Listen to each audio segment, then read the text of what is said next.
बात करते हैं सेकंड क्वेश्चन की। देख इसमें क्या दिया है, O is the origin and A is the point A B C, find the equation of plane through A at right angle to O A. ठीक है, तो हमको क्या दिया हुआ है, वही ओरिजिन पॉइंट दिया हुआ है और क्या किसी ए पॉइंट दिया हुआ है। ठीक है, ए पॉइंट का कोऑर्डिनेट ए बी सी दिया हुआ है, हमको क्या निकालना है, equation of plane through A at right angle to a O A.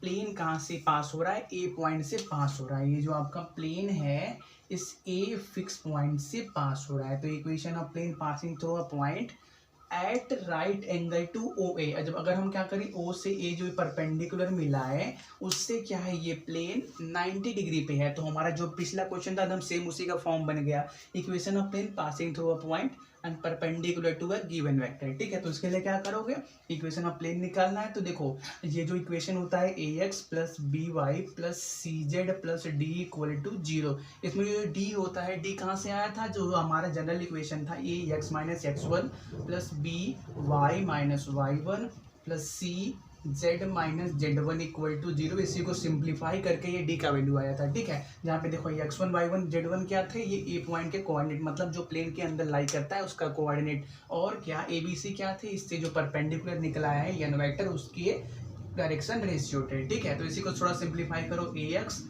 Plus B Y plus C Z, उसके बाद क्या मिलेगा, minus A X one minus B Y one minus C Z one equal to zero. तो देखो यहाँ पे ए B सी क्या है, इस एन वेक्टर के डायरेक्शन रेशियो, वो क्या होंगे, किसी भी एक प्लेन के लिए गिवन होंगे।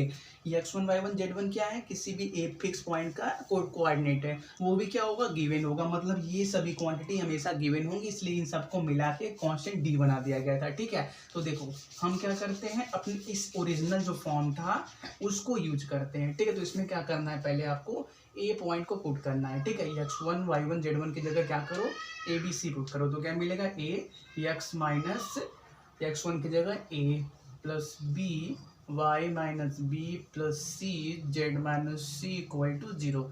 अब क्या करना है आपको, ये जो बाहर ए बी सी है उसका वैल्यू निकालना है। ठीक है, तो एन वेक्टर किसके बराबर होगा, सपोज कर लो यहाँ पे A I cap plus B J cap plus C K cap के बराबर है। ठीक है, तो अगर हम क्या करें, ओ ए वैक्टर बना दें, ए का कोऑर्डिनेट ए बी सी है, ओ ए वैक्टर किसके बराबर होगा, ओ ए वैक्टर आपका ओ से ए, तो क्या बनेगा, A I cap plus B J cap plus C K cap के बराबर। ठीक है, तो देखो ओ ए वैक्टर किधर है, नीचे के डायरेक्शन में, ये जो एन वेक्टर क्या है ऊपर की डायरेक्शन में है। मतलब क्या, अगर ओ ए और एन वेक्टर की बात किया जाए तो ये सभी क्या है, एंटी पैरेलल है। ठीक है, तो आपका ओ ए वेक्टर का डायरेक्शन रेशियो क्या है, ओ ए वेक्टर का direction ratio A B C है, तो एन वेक्टर का डायरेक्शन रेशियो क्या हो जाएगा, minus A minus B minus C हो जाएगा। ठीक है, ये तो क्या थे, हमारे पास अननोन थे, हमको मालूम ही नहीं था, स्टैंडर्ड फॉर्म होता है इसलिए वैसे लिख दिया था।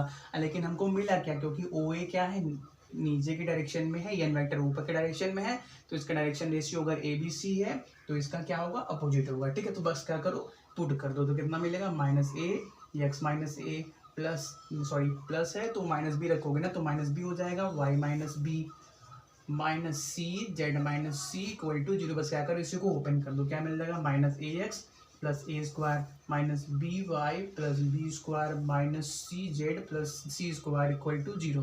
ठीक है, तो A square plus B square plus C square को उधर रख लो और माइनस वाली क्वांटिटी को राइट में भेज दो, तो क्या मिल जाएगा, A X plus B Y plus C Z equal to zero मिल जाएगा। ठीक है, तो ये जीरो नहीं, क्योंकि राइट में तो भेज ही दिया था। ठीक है, तो ये मिल गया हमको इक्वेशन ऑफ प्लेन, जब आपका plane A B C fix point से पास हो रहा है और ओ ए गिवन लाइन के परपेंडिकुलर है। ठीक है, नोट करो।